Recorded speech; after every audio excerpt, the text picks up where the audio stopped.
Assalamualaikum warahmatullahi wabarakatuh. Alhamdulillah hamdan syukran lillah salatan wa salaman ala rasulullah. Mahasiswa yang mengambil mata kuliah usul fikih yang kami hormati, sahabat-sahabat dan kawan-kawan para ilmuwan yang ingin mengkaji dan mempelajari hukum Islam secara keseluruhan. Pada dasarnya ada 4 kata yang merupakan pondasi pengetahuan awal ketika kita ingin mengetahui, ketika kita ingin mempelajari usul fikih. Keempat kata yang harus kita ketahui itu adalah, yang pertama adalah syariat, yang kedua usul fikih, yang ketiga ahkamus syar'i atau hukum syara', kemudian yang keempat adalah al-fiqhu atau fikih.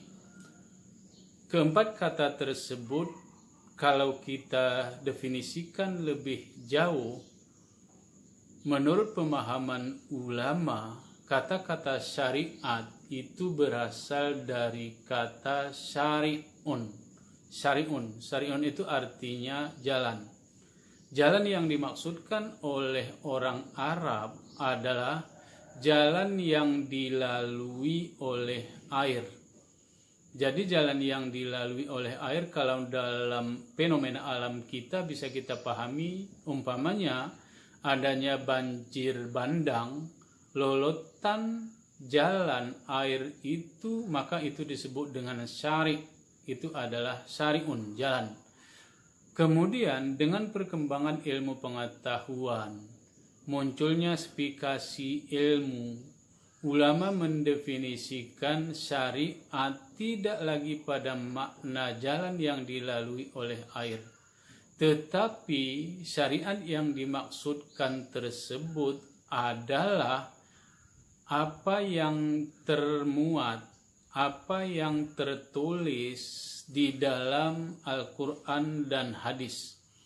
Jadi, kalau kita membuka Al-Quran mulai dari halaman pertama sampai halaman terakhir, kalau kita membuka kitab-kitab hadis mulai dari lembaran pertama sampai lembaran terakhir, maka semua yang tertulis di dalamnya disebut dengan syariat. Karena itu, syariat itu sebenarnya dikatakan atau tidak salah bila dikatakan syariat itu tidak lagi akan pernah berubah, tidak pernah bertambah, tidak pernah berkurang. Kenapa? Karena Allah Subhanahu wa Ta'ala sudah mengatakan bahwasanya Al-Quran itu sudah diturunkan secara sempurna dengan ayat al-yauma akmaltu lakum dinakum dan seterusnya. Ayat itu menunjukkan bahwasanya Al-Quran itu tidak turun lagi. Al-Quran itu tidak bertambah lagi karena sudah diturunkan secara sempurna. Selanjutnya, dengan wafatnya Rasulullah Sallallahu Alaihi Wasallam, maka berhentilah, maka selesailah datangnya hadis Nabi Sallallahu Alaihi Wasallam. Karena itu juga bisa kita katakan hadis Nabi itu tidak akan lagi pernah bertambah, tidak akan lagi pernah berkurang. Jadi dua kitab, dua muatan yang ada di dalam Al-Quran dan hadis itu dipahami oleh ulama dalam makna atau dalam arti syariat. Jadi kalau ada orang yang bertanya kepada kita, mana syariat? Tunjukkan kepada saya syariat, maka kita harus membawa atau harus membacakan ayat Al-Quran yang difirmankan oleh Allah atau membacakan hadis yang disabdakan oleh Rasulullah SAW. Tidak boleh kita mengatakan bahwasanya ketika dikatakan syariat adalah umpamanya kewajiban salat, kewajiban puasa, kemudian kebolehan jual beli dan seterusnya. Tetapi kita harus membacakan ayat Al-Quran, kita harus membacakan hadis Nabi. Kenapa? Karena itu yang tertulis di dalam Al-Quran. Al-Quran itu berbahasa Arab, hadis itu berbahasa Arab. Tetapi ketika kita sebutkan kepada orang terjemahannya, maka itu bukan syariat. Tapi yang syariat adalah apa yang tertulis di dalam Al-Quran dan hadis.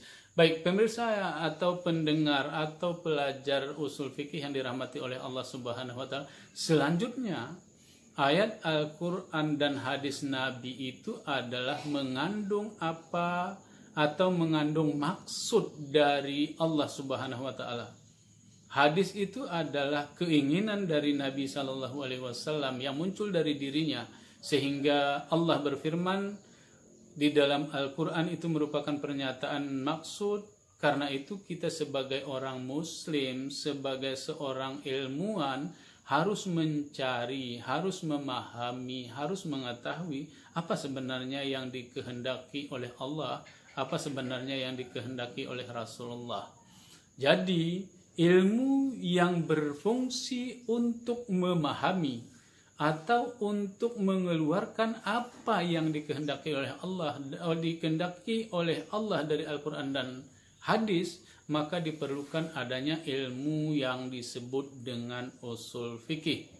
Ulama mendefinisikan usul fikih itu dengan al-ilmu bil qawaidil lati yatawasalu biha ila istimbatil ahkam min adillatiha tafsiliyah, yaitu ilmu tentang kaedah, ilmu tentang cara yang dengan cara tersebut sampailah kepada pengistimbatan hukum, pendeduksian hukum dari Al-Quran dan hadis. Jadi ilmu usul fikih adalah satu ilmu yang digunakan oleh para ahli, yang digunakan oleh para ulama untuk mengeluarkan ahkamus syariah dari ayat-ayat atau dari hadis-hadis Nabi. Lalu ahkamus syariah yang dimaksudkan di situ adalah oleh ulama lagi didefinisikan dengan khitabullahi al-muta'allaku bi af'alil mukallafina iqtidoan takhayyiran awad'an. Artinya adalah khitab Allah yang berhubungan dengan perbuatan orang mukallaf, yang dalam ayat tersebut adanya iqtidaan, adanya ketetapan, adanya perintah, adanya larangan, au takhayyiran, adanya pilihan untuk melakukan satu perbuatan atau untuk tidak melakukan satu perbuatan. Kemudian di dalam ayat-ayat Al-Quran tersebut ada yang disebut dengan wad'an, yaitu kondisi, baik dia berhubungan dengan kondisi alam, kondisi kita sebagai pelaku, sehingga perbuatan yang kita lakukan nanti ada sebab untuk melakukannya, ada syarat untuk melakukannya, ada penghalang sehingga perbuatan itu tidak kita lakukan, kemudian adanya yang merupakan hukum dasar azimah, adanya keringanan atau rukhsah, perbuatan itu sah, perbuatan itu batil, perbuatan itu fasid. Itu yang disebut dengan ahkamus syariah. Sehingga bisa kita katakan salat yang kita kerjakan ini adalah wajib.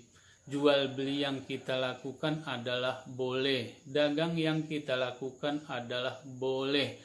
Menjadi dokter itu boleh. Menjadi petani itu boleh. Kemudian selanjutnya yang harus kita pahami, kata yang keempat dari 4 rangkaian kata yang kami sebutkan tadi adalah kata-kata fiqih. Al-fiqhu huwa al-ilmu bi ahkamis syar'iyah yata'allaku bi af'alil mukallafina al-istinbat min adillatiha tafsiliyah. Fikih adalah ilmu yang berhubungan dengan hukum syara yang digali dari dalil-dalil yang terperinci. Ilmu yang berhubungan dengan perbuatan, hukum syara yang berhubungan dengan perbuatan. Yang perlu kita garis bawahi makna fikih adalah al-ilmu yata'allaq bi af'al. Ilmu yang berhubungan dengan af'al, perbuatan atau aktiviti atau perbuatan keseharian kita.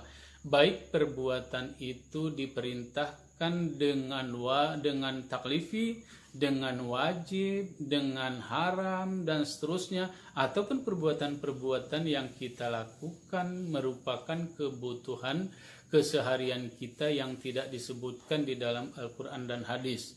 Jadi 4 kata kita simpulkan di sini tadi adanya syariat, apa yang termaktub di dalam Al-Quran dan hadis. Kemudian yang kedua adalah usul fikih, suatu metode atau cara untuk mengeluarkan hukum syara dari dalil yang terperinci. Sedangkan hukum syara itu sendiri adalah nilai dari sebuah perbuatan yang kita lakukan, apakah dia wajib, sunat, ibahah, sah, dan seterusnya. Kemudian yang terakhir adalah fikih, yaitu ilmu yang berhubungan dengan perbuatan yang kita lakukan, baik yang kita lakukan berdasarkan perintah Allah, berdasarkan perintah Rasulullah, atau perbuatan-perbuatan yang kita lakukan keseharian kita yang merupakan kebutuhan kita dalam kehidupan keseharian. Mudah-mudahan ada manfaatnya dari kuliah yang pertama ini sebagai peletak dasar pengetahuan kita tentang usul fikih atau hukum Islam. Kami akhiri wabillahi taufik wal hidayah. Assalamualaikum warahmatullahi wabarakatuh.